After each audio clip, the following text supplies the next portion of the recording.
Welcome back, everybody. Now, with the elections less than 3 months away, the African National Congress is riddled with allegations of sexual harassment, assault and rape. Two members of the ANC National Executive Committee on the NEC face allegations of rape and sexual harassment. Earlier this week, it came to light that Zizi Kodwa is being accused of rape, and Pule Mabe was recently cleared of sexual harassment charges by the party's grievance panel. Now, the ANC's NEC has this week decided that both members can no longer speak on behalf of the ruling party. In a separate incident, remember that Marius Fransman, the former ANC leader in the Western Cape, is being prosecuted for sexual harassment after he allegedly inappropriately touched his former assistant. Now, with us in studio is Sandile Swana from the Wits School of Governance to help us talk about these allegations as well as how they may affect the ANC ahead of the upcoming national elections. Mr. Swana, very good morning to you and welcome. Thank you so much, Cynthia. Do you think the ANC has been portraying a very tolerant attitude towards its members? I mean, I'm asking this because in addition to the sex allegations in 2013, Pule Mabe was arrested and on allegations of fraud and corruption. And we've seen recently Zizi Kodwa's name coming up quite prominently in the Zondo Commission of State Capture and linking him to the Bosasa shenanigans. So is this a little too late? Yeah, I think that we also have to be fair in a certain respect.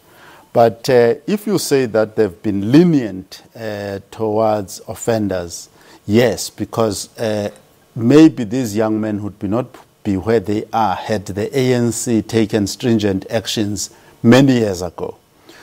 When you listen to Zizi Kodwa has been in and around Bosasa for the past 10 years. And Bosasa is a very prominent player in the state capture allegations, as you know. So he was taken by Bosasa in one way or the other. We are not yet sure of the facts to the Russia FIFA World Cup. He was there, and now he has been with Bosasa. Even in this rape case, it was Bosasa, a Bosasa director, who had hired the apartment where this alleged rape actually took place. Pule Mabe indeed was even experienced a vote of no confidence while she was still in the Youth League and ejected. And indeed in various provinces, including Gauteng, Northwest, Prasa, state-owned entities, he has been getting tenders with many questions. And the ANC never put him through the ethics committee and the disciplinary committee and so on.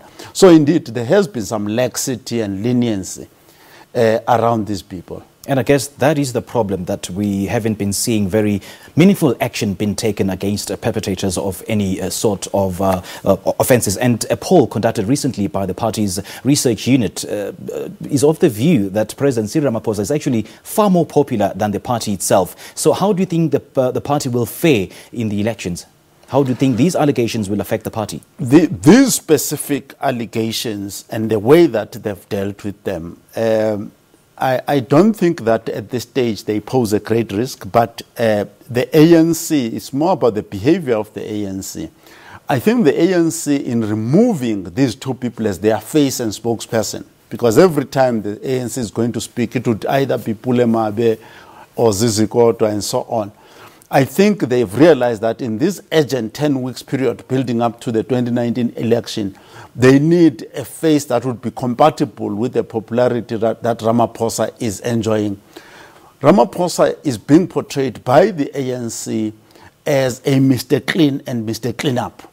Now, when his spokesperson and the executive who controls his office, being Zizi Kodwa, is implicated in a series of scandals that are very hot, including this latest one, which is rape. Rape is a very serious case. Now, the ANC before now, as you know, was an ANC that didn't care. They've propelled a person who was accused of rape straight into the presidency and gave him 2 terms. So this signals a change in their attitude and their lack of confidence. I think they are starting to move away from the idea that they will rule South Africa until Jesus comes back. I think they are realizing that there are serious threats out there. Yeah, and Pule Mabe described these allegations as a serious character assassination to his person, while on the other hand, Zizi Kodwa said that someone is just playing dirty tricks against him. I mean, with the widening divisions within the party, am I then correct to say that factionalism has a role to play in all of this? I don't buy that story. You must remember that politics at a high level, you could say the DA is a faction, the EFF is a faction, the ANC is a faction, the IF. Politics is always compartmentalized and divided. So the thing about it is that your opponents and your competitors in politics, even if they make false accusations against you, when investigators come to investigate, they must find that there's nothing to find there.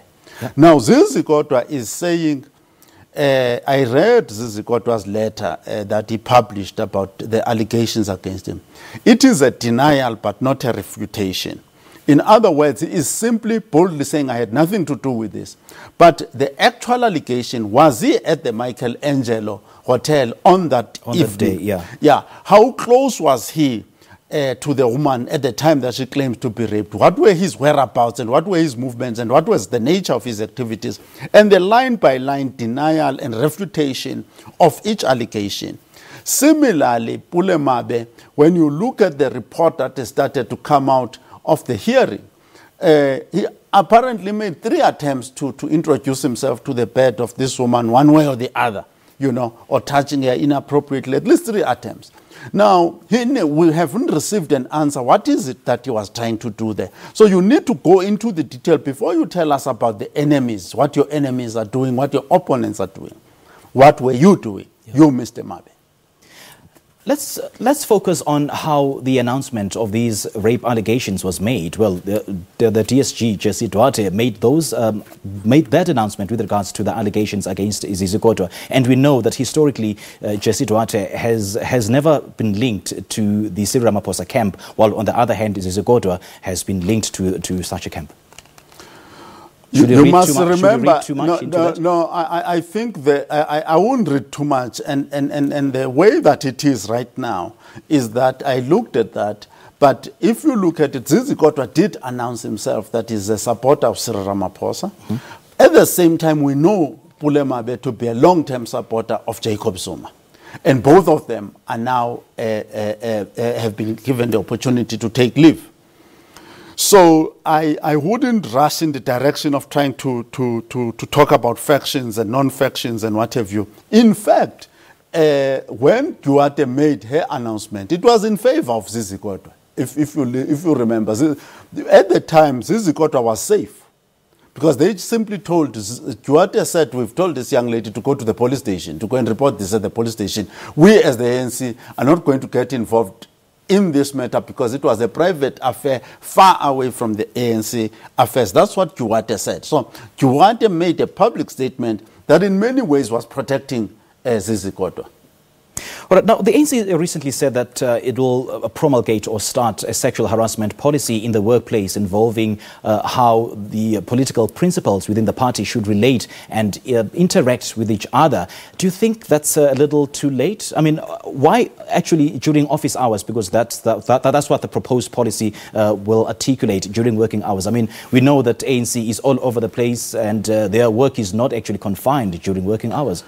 Yeah, I don't know about this issue of working hours because their working hours are any time of the day. Yeah. For instance, Fransman, in his case, he was traveling with this woman from the Western Cape to I think it was the Northwest or someplace. It's quite a long distance.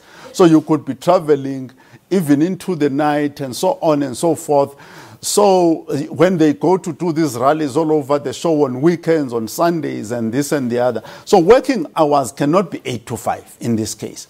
And at the same time, we have to be aware that by the very nature of the work, in 2012, they made a decision in the Mangaung conference that anybody who brings the ANC into disrepute will be put through the ethics committee, and the ethics committee probably recommend you for a further disciplinary. Dina Pule was removed just by the advice of the ethics committee, removed from standing for further election to parliament and to become a cabinet minister.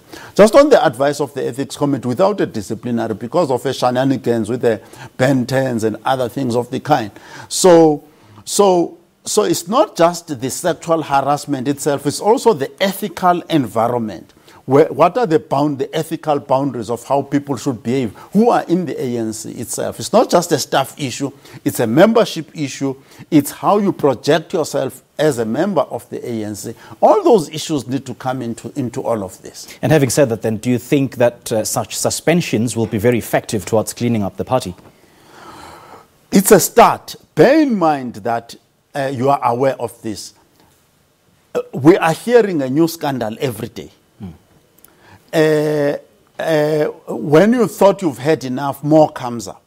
You have the PIC, you have all sorts of places where scandals are popping up all over the show. So South Africans have to be aware that this is probably the largest ever disciplinary process you'll ever go through in the longest time because of the volume of people. So these two suspensions are symbolic. You look at what Vincent Smith did. As Vincent Smith was caught up in this Bosasa thing, and somehow he recommended that he wants to be given an opportunity to step down. Vincent Smith, Pule Mabe, and Zizi Kodwa, they are not the only ones. There are many others. So let's look at this as a start, just a start, not really a finality. It is just a start of a very, very big project. Now, the Women's League, why do you think they are so active in these kinds of, like in their response towards these kinds of allegations? I mean, we know that they were not the guardians, they did not show the interest of the guardians of women's rights in the Zuma rape trial earlier on, I mean, in years ago. And they also appear to have supported Mduduzi Mananda, the former education deputy minister, when he made it very clear that he did admit that he beat up a woman. So do you think it's a little too late that the Women's League is now supporting? It's not too late. The problem that the Women's League is facing is the problem that the ANC Youth League is, not the ANC Youth League, the ANC as a whole is facing. The ANC does not have a consistent philosophy, a consistent and coherent philosophy that says this is our stand on this. The ANC flip-flops all over the show because they don't have a framework of dealing with issues, and I'll illustrate this. Okay. There was a chap called Mbulelo Goniwe, who was the chief whip of the ANC under Thabo Mbeki. And he fiddled with a young lady called Nomawele Njongo. And in this process of fiddling, it was the appearance of the likes of Faiki Mento and other women strongly that actually made sure that the case was properly prosecuted and the career of Mbulelo Goniwe was put to an end completely.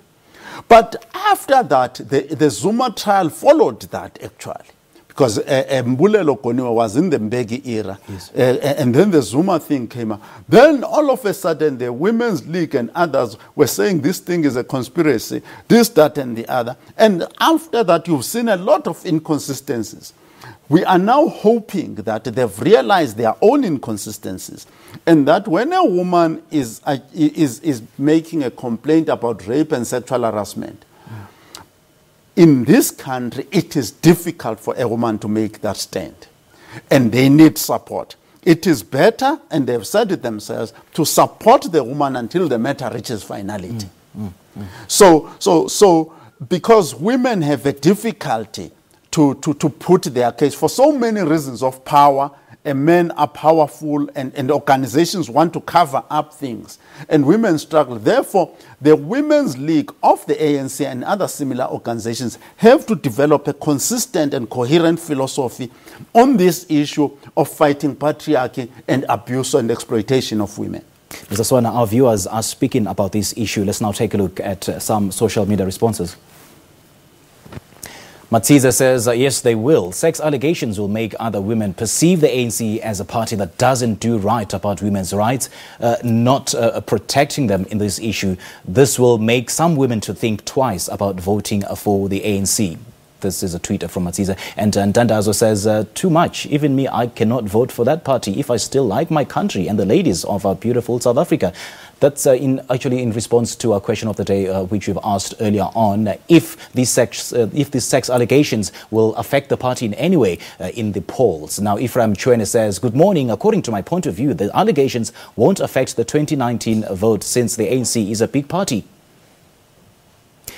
Kachani says, yes, it will have negative impact in the next coming elections. The opposition parties will use it to discredit the ANC. What do you think of this, Mr. Swana? I think that what would discredit the ANC, and it nearly happened, would have been if the ANC is seen to be protecting the perpetrators, protecting Zizi Kodwa, protecting Pule Mabe, or any other person who seems to be having that kind of allegations against him. Now they've taken the steps of saying to these fellows, stand aside. Don't speak, don't be the face of the ANC. We will want somebody who is not implicated in sexual assault, in rape, and so on and so forth, to be our spokesperson. Now, they want a person to be a spokesperson, at least in terms of integrity, who can be comparable to Ramaphosa, who apparently is gaining in ratings as a Mr. Clean. So that is where it is at. The ANC's problem right now is that they have not been seen as a party that adheres to the rule of law. Yeah. So even their disciplinary processes are inconsistent. In Limpopo right now, there are protests that the people from VBS were asked to resign immediately. The Nomvula Mukonyanes in the Bosasa thing, nobody is saying something specific or clear what must happen there. So the disciplinary processes of the ANC are all over, and they tend to detract from the credibility of the ANC. All right, Mr. Swana, thank you so much for sharing your thoughts with us this morning. That was Sandile Swana from the Wits School of Governance. He was talking to us about the rape and sexual allegations against Zizi Kodwa and Pule Mabe, respectively. This is Morning Live. We'll have your news in just a moment.